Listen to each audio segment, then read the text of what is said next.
I just got off the phone with an old friend, and we were talking about our quiet time, the time every day when we kind of sit with the beloved, or in spirit, or in ourselves, in whatever language you want to speak about that in.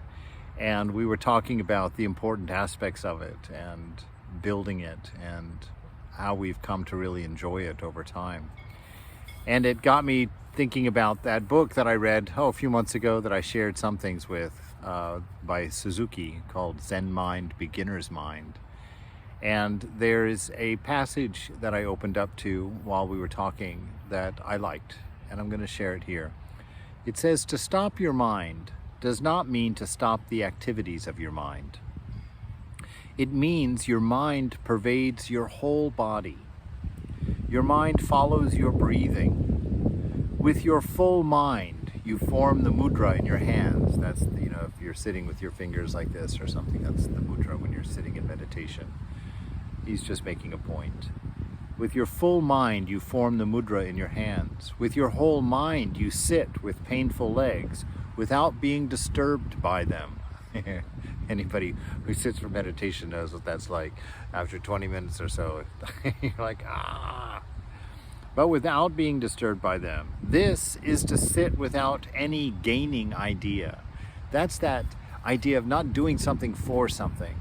It's just being present in the moment. Just letting the joy of life kind of become the dominant understanding. The camaraderie, the friendly feeling toward God, toward isness, toward being, toward your own self. Sitting and being fully present and shutting down the stories of limitation and the stories of restriction, as it were. To sit without any gaining idea. At first you feel some restriction in your posture, but when you are not disturbed by the restriction, you have found the meaning of emptiness is emptiness and form is form. So to find your own way under some restriction is the way of practice.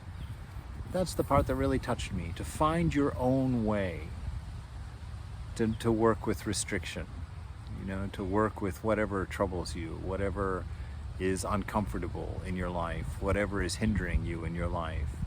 To not feel the stress, but to wrap your mind around it, to accept it as it is.